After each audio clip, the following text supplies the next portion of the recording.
बहुत बहुत स्वागत है आप सभी बच्चों का गुडविल आर्ट्स क्लासेस में। और आज हम सभी हिंदी की बात करें तो पाठ बातचीत को बहुत अच्छे से हमने समझ लिया था।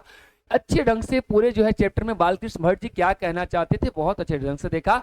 और अब आइए हमारे बोर्ड एग्जाम में जो लघु उत्तरीय प्रश्न और दीर्घ उत्तरीय प्रश्न जो हमें लिखना होता है कैसे लिखेंगे और उसका क्या आंसर होगा, इस बात को हम बहुत अच्छे ढंग से समझते हैं। 2026 की जो है क्रैश कोर्स में दिगंत भाग 2 का है ना, ये काफी इंपॉर्टेंट प्रश्न उत्तर है क्योंकि ये आपके एग्जाम से क्या है काफी संबंधित है। तो चलिए बिना देरी किए हुए हम लोग जो है इस चैप्टर के हम एमसीक्यू पे चलते हैं। उससे पहले कुछ मोटिवेशनल प्रेरणादायक बातें जो आपके जीवन में बहुत ही काम करता है। तो क्या कहता है, राह संघर्ष की जो चलता है वही संसार को बदलता है, जिसने रातों से जंग जीती है सुबह सूर्य बनकर वही चमकता है। तो हमें भी अभी का जो वक्त है ऐसा वक्त है जिस वक्त में हमें जो है रात में जगकर पढ़ना होगा, क्वेश्चन आंसर याद करना होगा, क्योंकि अगर आप ऐसा नहीं करते हैं तो आपका रिजल्ट एक दिन नहीं चमकेगा। अगर अपने सपनों को चमकाना है, अपने जीवन को बेहतरीन बनाना है तो रातें जगकर पढ़ना होगा। आइए हम सभी आज के जो है बहुत ही पहला प्रश्न, बहुत ही जो है शानदार प्रश्न जो आपके एग्जाम में संभावित आ भी सकता है, और वो प्रश्न क्या है उसे हम सभी जो है देखते हैं। पहला प्रश्न कहता है कि बातचीत क्या भैया निबंध में लेखक के क्या संदेश दिया, मतलब उनका ये मैसेज क्या है इस पाठ में, बताइए। आप जो है मैसेज के बारे में चर्चा कीजिए। तो मैसेज क्या कहता है, कहता है कि बातचीत निबंध के माध्यम से लेखक बालकृष्ण भट्ट ने यह संदेश दिया है कि बातचीत ही मनुष्य को सामाजिक प्राणी बनाता है और संवाद के बिना मनुष्य का जीवन क्या है, अधूरा है। बिल्कुल जो है हमने बताया भी था कि अगर भैया हम सभी बातचीत नहीं करेंगे तो जीवन का कोई मतलब ही नहीं बनता है। अरे भाई, जानवर और हमारे में यही तो फर्क है कि हम अपनी संवेदनाओं को, हम अपने अंदर की भावनाओं को शब्दों के माध्यम से व्यक्त कर सकते हैं और सामने वाले को समझा सकते हैं। और हमारा मन भी तभी भरता है जब अपनी बात किसी सामने को बताते हैं। और मनुष्य ने क्या बनाया, मनुष्य ने समाज बनाया, जानवर अपना कहां समाज बना पाते हैं, है ना। तो कहते हैं कि बातचीत का सबसे उत्तम तरीका क्या है, स्वयं से बात करना। कभी कभी मन में हमारी जो बातें चलती है, आत्मचिंतन चलता है, आत्ममंथन चलता है ना। सिद्धार्थ से बुद्ध बनने की जो प्रक्रिया है वो क्या है, आत्मसंवाद ही तो है, जिससे मनुष्य अपने अंदर की कमियों को क्या कर सकता है, दूर कर सकता है और वो अपूर्णता की स्थिति से पूर्णता की स्थिति को प्राप्त कर सकता है। चलिए, यानी जो बातचीत के मामले में संदेश यही दिया गया है कि मनुष्य को भैया बातचीत करना चाहिए। संवाद के बिना मनुष्य क्या हो जाएगा, जीवन अधूरा है। और बातचीत का सबसे उत्तम तरीका लिख दीजिए, स्वयं से बातचीत करना। प्रश्न का उत्तर हो गया। आइए हम लोग जो है अगला प्रश्न कहता है, और अगला प्रश्न हमें क्या कहता है कि अगर हमें बातचीत की शक्ति ना दी गई होती तो क्या होता। अगर हम बात करें, अगर बातचीत की जो है शक्ति ना होती तो क्या होता, है ना। तो कहता कि अगर हमें बातचीत की शक्ति ना होती तो पूरी सृष्टि क्या होती, गूंगी प्रतीत होती। कोई बातचीत नहीं करता, लूंज पूंज स्थिति में बैठे रहता, कोई कहीं बैठा कोई कहीं बैठा है, ठीक है। सभी लोग चुपचाप एक कोने में बैठ जाते, मन की भावनाएं और विचार व्यक्त ना कर पाते। वाक शक्ति ईश्वर का दिया हुआ एक अमूल्य वरदान है हम सभी मानवों को, जिसके बिना जीवन क्या है, बिल्कुल ही अधूरा है, ठीक है। तो अब जो है अगर पाठ को पूरे अच्छे ढंग से पढ़ लिया होगा तो आपको ये लाइन बहुत समझाने और एक्सप्लेन करने की आवश्यकता ही नहीं है ना। तो आपको जो है अच्छे ढंग से समझ में आ गया होगा, ठीक है। अगला प्रश्न चलते हैं। अगला प्रश्न क्या कहता है ना। अगला प्रश्न कहता है कि क्या बातचीत में कोई विशेष शैली होती है ना। ये पूछा गया वर्ष आपका जो है 2015 और 19 में पूछा गया प्रश्न है। मैं वैसे प्रश्नों को शामिल किया हूं। कहता है हाँ, बातचीत में एक विशेष शैली होती है और बातचीत करने का एक तरीका होता है। ऐसा नहीं बातचीत कर रहे हैं लड़ गए, एकदम लड़ाकू टाइप में, है ना। ऐसी वाणी बोलिए मन का आपा खोए, हमने बहुत अच्छा समझाया था। तो आप आंसर कैसे लिखेंगे, हाँ, बातचीत में एक विशेष शैली होती है जिसे आर्ट ऑफ कन्वर्सेशन कहते हैं, और यह यूरोप में क्या है, प्रचलित है। कहां प्रचलित है, यूरोप में प्रचलित है। और इसमें वाक पटुता के साथ बातचीत करके श्रोता को मंत्र मुग्ध किया जाता है। मतलब हम ऐसा बोले जैसे कानों में रस घोल दिए हो, सुनने का और मन करे। ऐसा ना बोले कि भाई कहां से सर दर्द आ गया, वो बात है। इसमें लिख देना, अपने भावनाओं में व्यक्त कर देना है, ठीक है। इसके अतिरिक्त बातचीत की शैली व्यक्ति पर भी निर्भर करती है कि भाई सामने वाला व्यक्ति कैसा है ना। अगर सामने बहुत अच्छा बोलने वाला है, मन बहुत अच्छे बेहतरीन एक्सप्लेन कर रहा है और बहुत बड़ा चुटकीले ढंग से बात कर रहा है तो सुनने का मन करता है ना। और कौवा की तरह कांव कांव करेगा तो कहां पसंद, कोयल की तरह कोई गाय तो लगातार सुनने का मन करता है। अगला प्रश्न क्या कहता है सर, अगला प्रश्न जो है आपके सामने है, कहता है कि बातचीत के संबंध में बेन जॉनसन और एडिसन के क्या विचार है। इस चैप्टर में बालकृष्ण भट्ट जी जो है बात करते हैं, दो लोग बोलते हैं कि बातचीत करने का तरीका क्या हो। तो ये बात याद रखना है क्योंकि इससे एमसीक्यू प्रश्न पूछे जाते हैं और आपका डिस्क्रिप्टिव में भी सब्जेक्टिव में भी काम आएगा। ठीक है, तो यहाँ पर सीधा सीधा उनका बात याद रखेगा। बेन जॉनसन के अनुसार बोलने से ही मनुष्य के रूप का साक्षात्कार होता है, कि कोई मनुष्य कैसा है इसकी पहचान उसके बोलने से ही होगा, है ना। यानी जब तक मनुष्य बोलता नहीं तब तक उसके गुण और दोष का पता नहीं चलता, है ना, कि उसके अंदर क्या कमी है क्या बेसी है। वही एडिसन जी का मानना है कि असल बातचीत सिर्फ दो व्यक्तियों के बीच हो सकती है। उनके अनुसार जब दो लोग होते हैं तो अपने दिल की बात, है ना, एक दूसरे से खोल कर पाते हैं, यानी उनके अंदर जो भी बातें होती है वो क्या करते हैं, दिल खोल करके रख देते हैं।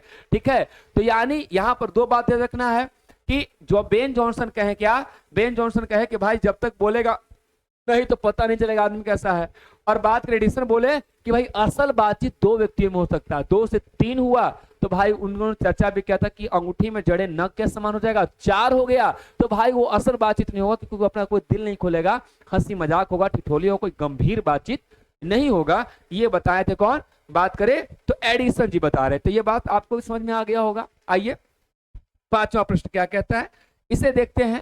कहता है बातचीत और भाषण में क्या अंतर है। ठीक है, अब देखिए बातचीत हम लोग करते हैं और भाषण देते हैं, तो भाषण में हम लोग बोलते हैं ना मेहरबान, कदरदान, ये तमाम तरह की बात। तो बातचीत एक दो तरफा संवाद है, यानी हम भी बोल रहे हैं आप भी बोल रहे हैं। अभी हम क्या करें, तरफा बोल रहे हैं और आप सुन रहे हैं श्रोता की तरह। ठीक है, लेकिन जब बात करते हैं तो वो कुछ बोलता है, हम भी कुछ बोलते हैं, सामने वाला भी कुछ बोलता है, हम भी कुछ बोलते हैं, जिसमें 2 या 2 से अधिक व्यक्ति आपस में विचार विनिमय करते हैं, यानी आपस में जो है कुछ हम विचार दिए वो विचार दिए, विनिमय का मतलब आदान प्रदान करते हैं। जबकि भाषण एक तरफा होता है। भाषण क्या होता है, एक तरफा, हम एक तरफा बोले जा रहे हैं, जिसमें एक व्यक्ति बोलता है और बाकी श्रोता बोलते सुनने वाले को। बातचीत अनौपचारिक होती है जबकि भाषण अक्सर औपचारिक होता है, मतलब फॉर्मल इनफॉर्मल की बात कर रहा है। हम भाषण देते हैं तो अच्छे अच्छे शब्दों का प्रयोग करते हैं, कुछ हल्के शब्द का प्रयोग नहीं करते हैं, मेहरबान, कदरदान, है ना, महोदय, शिक्षक गण, ये सब। अब बात कर रहे थे तो वो मास्टरवा है ना, वो शिक्षक है ना, मास्टर जी है ना, ऐसे शब्द का प्रयोग कर रहे होते हैं, अपना देसी अंदाज में देसी लैंग्वेज में बातचीत कर रहे होते हैं। इसमें कोई लाग लग पेट और लंबा जो है चौड़ा इसमें जोड़ने की आवश्यकता नहीं है। इसी बात को आप अच्छे ढंग से लिख देंगे। आइए 6ठा प्रश्न क्या कहता है, इसके बारे में हमने पहले भी चर्चा किया कि राम रमौवल का अर्थ क्या है। देखिए 14 और 17 में प्रश्न पूछा गया है, इस बार भी संभावना है पूछ ले। ठीक है, तो भैया राम रमौवल का अर्थ होता है निरर्थक और व्यर्थ की बातचीत। देखिए 2 लोग हैं तो बड़ा गंभीर बात करेगा, कुछ कमी बताएगा कि हाँ भाई हमरा ऐसे करना चाहिए था, तुमको ऐसे करना चाहिए था, तो ये सब चीज बात करेगा, तो उसमें सीरियसनेस होगा। लेकिन 4 लोग होगा तो हंसी ठिठोली करेगा, ओकरा देखा था रे, ओकरा देखा था, कोई गंभीर बात नहीं होगा। अक्सर यह 4 या उससे अधिक लोगों की बीच की जाने वाली ऐसी बातचीत को दर्शाता है जिसका कोई सार नहीं है, यानी सार का मतलब। ठीक है, और जो सिर्फ समय जो है ना, बिताने के लिए किया जाता है, और बात करने में गप करने में मजा आता है। क्या कहता है, टाइम तो पता नहीं चलता, बस किताब खोलते तक पता चलता है कि भाई पढ़े में बड़ी मेहनत है जी। आइए हम लोग अभी तक लघु उत्तरीय प्रश्न कर रहे थे, अब दीर्घ उत्तरीय प्रश्न को करते हैं। ठीक है, दीर्घ उत्तरीय प्रश्न उत्तर में क्या है, तो आइए देखते हैं क्या कहता है। पहला प्रश्न कहता है कि बातचीत निबंध का सारांश प्रस्तुत करें, मतलब जो आपको पूरा का पूरा सारांश लिखना पड़ेगा इस चैप्टर के बारे में। तो हमने सारांश की चर्चा पिछले जो है वीडियो में भी कर दिया था, इसमें कुछ जो है हल्के फुल्के बातों में बता रहे हैं। तो लिखेंगे इस निबंध में लेखक ने बातचीत में, सारांश का मतलब उसका जो संक्षेप में, ठीक है ना, बातचीत का महत्व और उसके विभिन्न तरीकों पर प्रकाश डाला गया है। लेखक के अनुसार बातचीत मनुष्य की एक महत्वपूर्ण शक्ति है, यदि यह शक्ति ना होती तो लोग गूंगे होते, है ना। बातचीत के माध्यम से ही हम अपनी भावनाओं, विचारों और अनुभवों को एक दूसरे के साथ साझा कर पाते हैं। लेखक ने बातचीत के कुछ तरीकों का उल्लेख किया है। बात करें तो ये बात हमने पिछले प्रश्न उत्तर में भी समझा दिया, जैसे, है ना। अब उसको जो है आप अच्छे से एकदम डिटेल रूप से जो है आपको लिखना पड़ेगा इस तरह से सारांश। ठीक है, जब कोई, है ना, पहला लिखेगा आंतरिक बातचीत, ठीक है, सेल्फ टॉकिंग। जब कोई व्यक्ति खुद से बात करता है तो यह बातचीत एक का भी, यह भी एक रूप है जब हम खुद अपने आप से बातचीत कर रहे हो। बातचीत का विभिन्न रूप, लेखक ने बातचीत को 2 प्रमुख रूपों में बांटा है। एक औपचारिक बातचीत यानी फॉर्मल, जिसमें भाषण देते हैं, फॉर्मल कन्वर्सेशन, और जो है जो शिष्टाचार और नियमों का पालन करती है। और दूसरी अनौपचारिक बातें, है ना, इनफॉर्मल, यानी जो हम नॉर्मली किसी से बातचीत करते होते हैं, जो दोस्तों और परिवार के सदस्यों के साथ होती है। लेखक ने बताया है कि अनौपचारिक बातचीत ही सबसे अच्छी होती है, क्योंकि इसमें खुलकर विचार प्रकट किए जा सकते हैं। जबकि भाषण दे रहे होते हैं तो हम लोग ऐसे शब्द का प्रयोग कर रहे होते हैं जिससे सुनने वाले ऑडियंस को अच्छा लगे, बात बात पे ताली बजाए, इसके लिए कुछ ऐसी बातें भी बोलते रहते हैं। बातचीत का सर्वोत्तम तरीका के बारे में बात करें तो लेखक ने बातचीत के सर्वोत्तम तरीके के रूप में आर्ट ऑफ कन्वर्सेशन, है ना, का उल्लेख किया है। इसका मतलब है कि बातचीत ऐसी होनी चाहिए कि सुनने वाले को भी आनंद दे और जिसमें बुद्धि और चतुराई का भी मिश्रण हो, मतलब कि आपका विचार का भी विकास हो।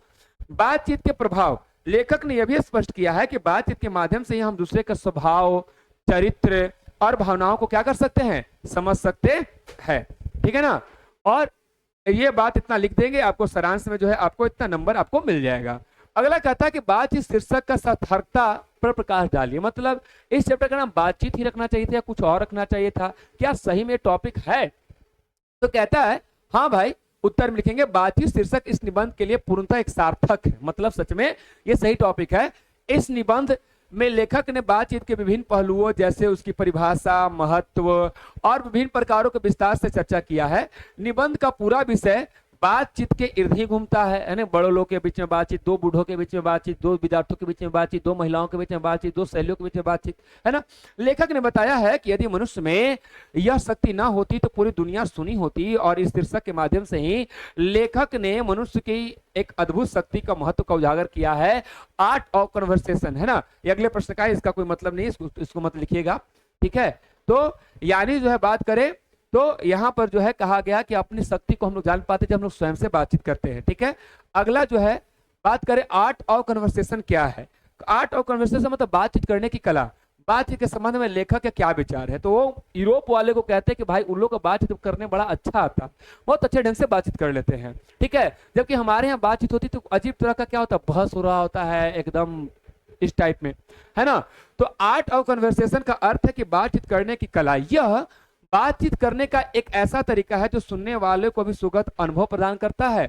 इसमें बुद्धि, चतुराई और हास्य की एक सुंदर मिश्रण होता है, मतलब बुद्धि की भी बात करते हैं हम, तो चतुराई के साथ भी बात करते हैं और थोड़ा हंसी मजाक भी होता है। लेखक का मानना है कि आर्ट ऑफ कन्वर्सेशन बातचीत का सर्वोत्तम तरीका है।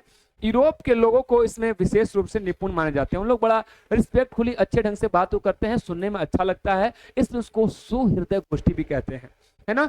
इस तरह की बातचीत में लोग एक दूसरे को समझते हैं और अपने विचारों को खुलकर व्यक्त करते हैं। और लेखक यह भी मानते हैं कि असली बातचीत तभी संभव है जब दो लोग हो, है ना। असली बातचीत जो है बात करें तो दो लोग हो। तो आपको जो है क्लास कैसा लगा, पूरे हमने चैप्टर की व्याख्या कर दिया, ठीक है। तो आप सभी से निवेदन है कि अगर आपको वीडियो अच्छी लग रही हो तो आप अपने प्यारे कमेंट्स बॉक्स में जो है अपना प्यार दर्शा सकते हैं, है ना, बता सकते हैं। और कोई डाउट हो तो कमेंट बॉक्स में अवश्य लिखें और अपने दोस्तों से वीडियो शेयर करें। मिलते हैं नेक्स्ट वीडियो में, धन्यवाद।